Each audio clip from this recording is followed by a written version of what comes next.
Ooh, I gotta tell you about the Scottish ghost that's hanging out in West Virginia. Lip gloss on so I can run this mouth. Now focus. Scary story time. Fright Night Files. I get this email from this girl named Teddy. We're gonna call her Teddy. That's not her real name. But anyway, like ancestors came from Scotland and they ended up in West Virginia and they all ended up working in the coal mines. You know, that's kind of like a thing that everyone does in that area. A lot of people work in the coal mines. So if you're not from around there and you don't know about it, know it's a big deal and know it's super dangerous and people really don't like to work in them, but it's good money. Anyway, her grandfather was working in the coal mines and that it was the early 80s.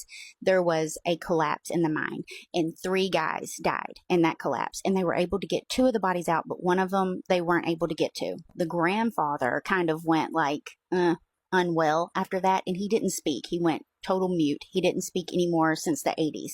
So the family thought that, okay, you know, they did all the things to try to get him to talk again. He just would not talk until on his deathbed in 2011, he told his daughter, Teddy's mom, what really happened. And she said the mom was going to be pissed for her telling me, but what mama didn't know wouldn't hurt her. And I was like, okay, Bobby Boucher, I'm listening because you guys know I love me some Scotland. So I'm like, keep going. Tell me all of it. So about 2 months before the collapse happened, all of the men that worked in the mines started seeing something. They started seeing this really weird thing. I'm going to say it one time because you're not supposed to say it more than once or it will show up. And I'm not dealing with that, doing that or whatever. It's called a ganfer, Ganfer.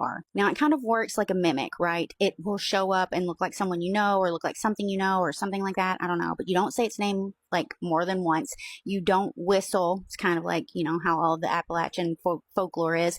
And you don't talk about it. So around 2 months, someone seen it. They told the others were like, you know, like, shut up, stop talking about it. Well, he had 3 friends, the 3 that died. They all kind of worked together in the same area.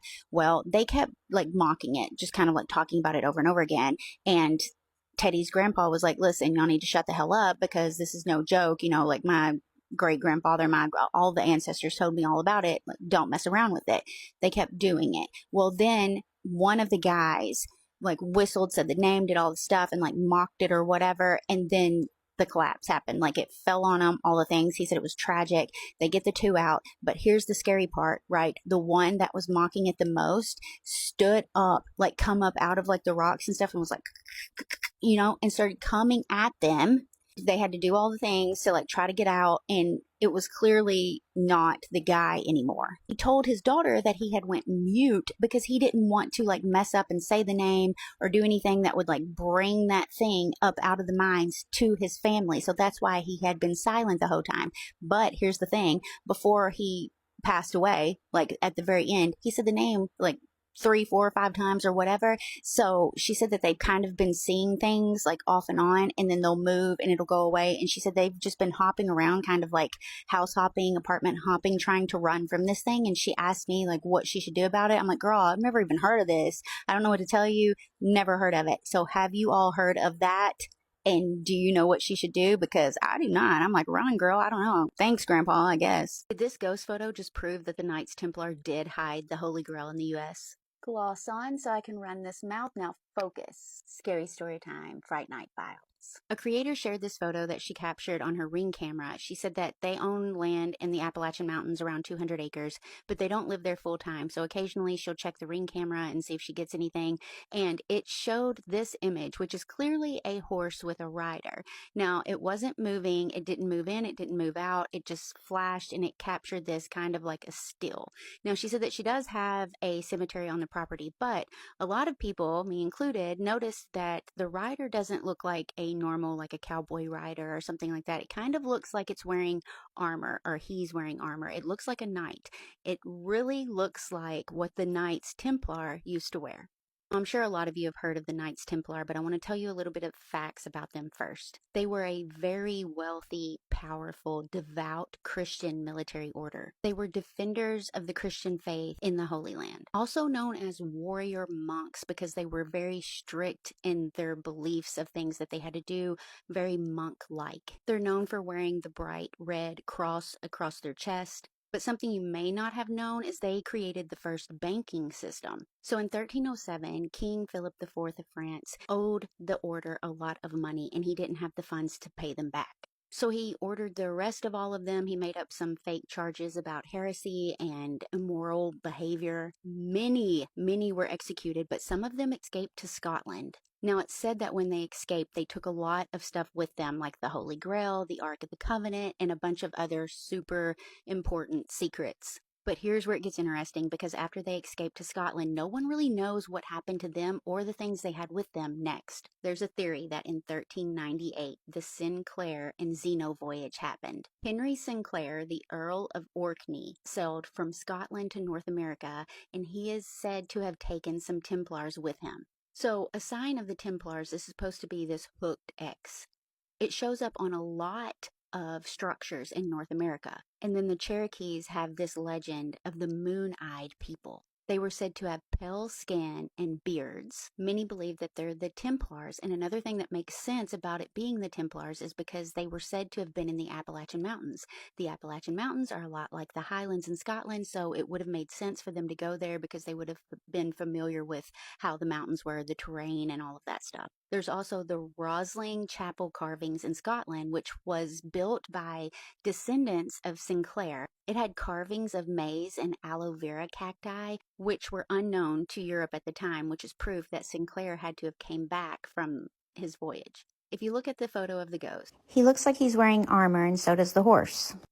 You look at some depictions of the Knights Templar, you have to admit they look really similar. So did the Knights Templar come over here and hide all of the things that they took when they were disbanded, like the Ark of the Covenant and the Holy Grail? Are they still patrolling and guarding? Could the Holy Grail be somewhere on that 200 acres? I don't know. What do you guys think?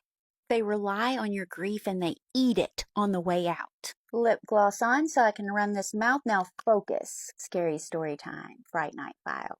A lot of you might not even know that this job is still a thing, but in New Orleans, there's this occupation called a professional mourner, where you go to someone's funeral and you grieve for the family. Celestine had been to over 400 funerals. She'd been doing this for a long time, and she said that it was just really easy.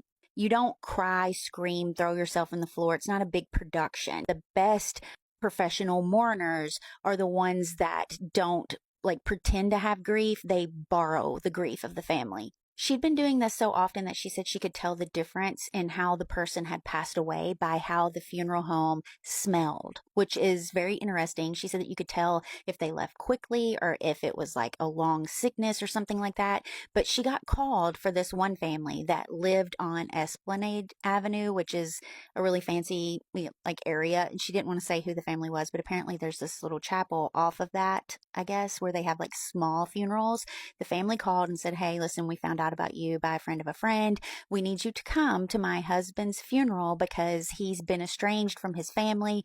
There's only going to be about 8 of us there. If you could take over the grief load rather than us, we would really appreciate it." Celestine agrees to go. She said immediately when she got there, she knew she shouldn't be there because something was off from outside. She gets in and she said that it was like really heavy, but not like heavy sadness. This was like something that was different. Service was a closed casket, and she said that was really unusual because when someone hires a professional mourner, that's just not the thing, that the casket's always open.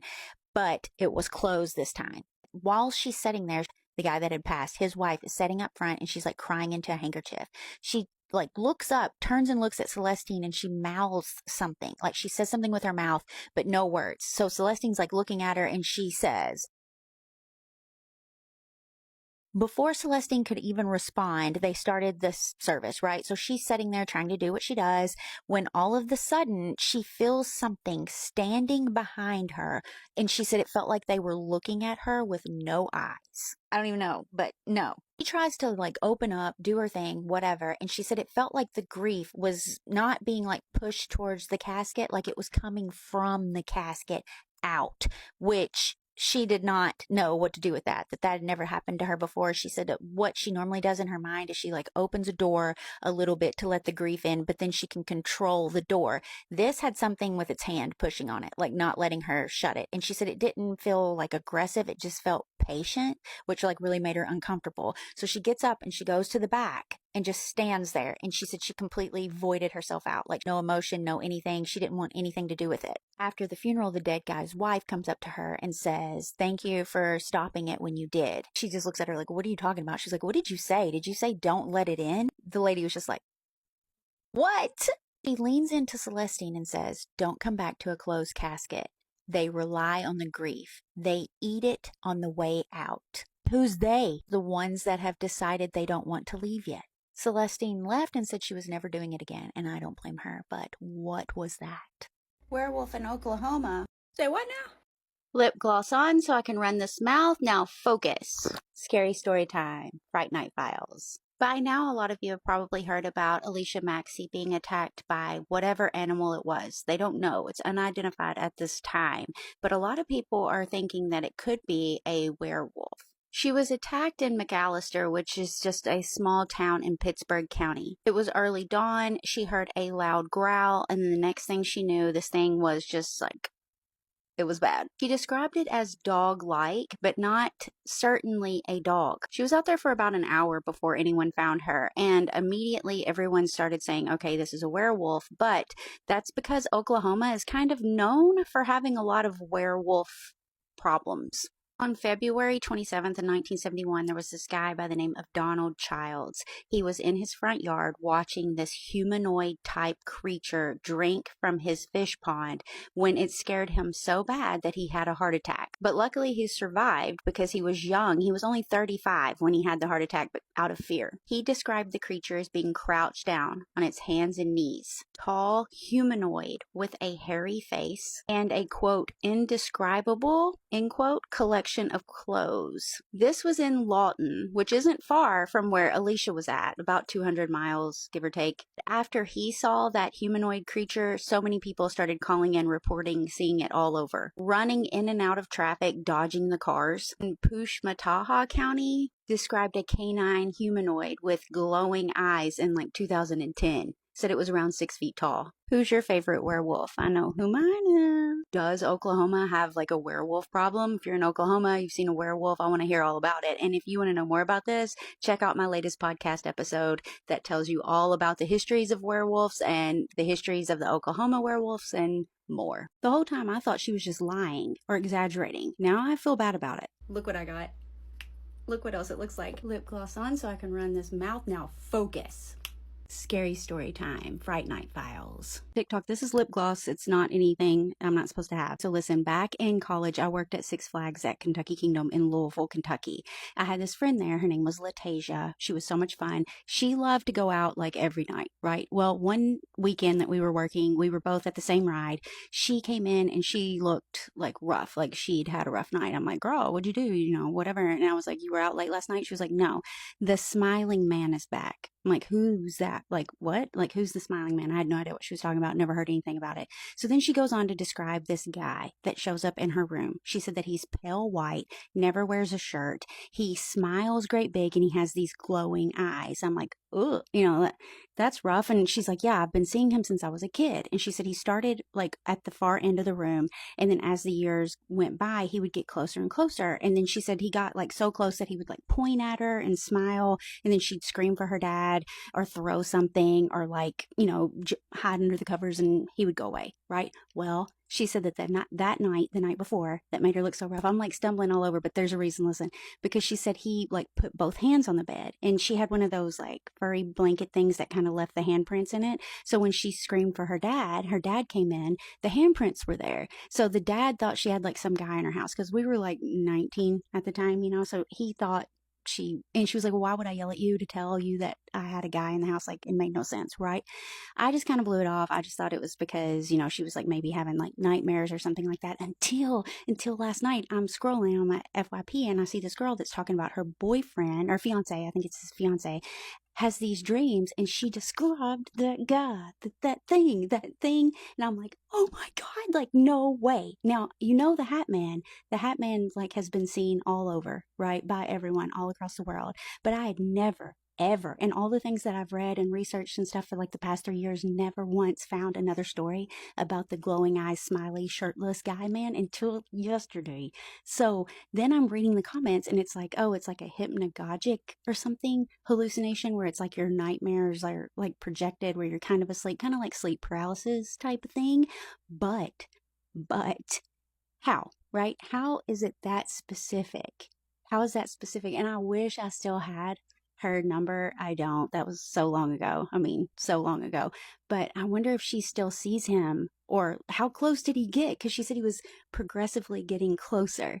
So now I'm so freaked out and I wish I could find her. Maybe she'll see this and I can apologize. I'm sorry I didn't believe you.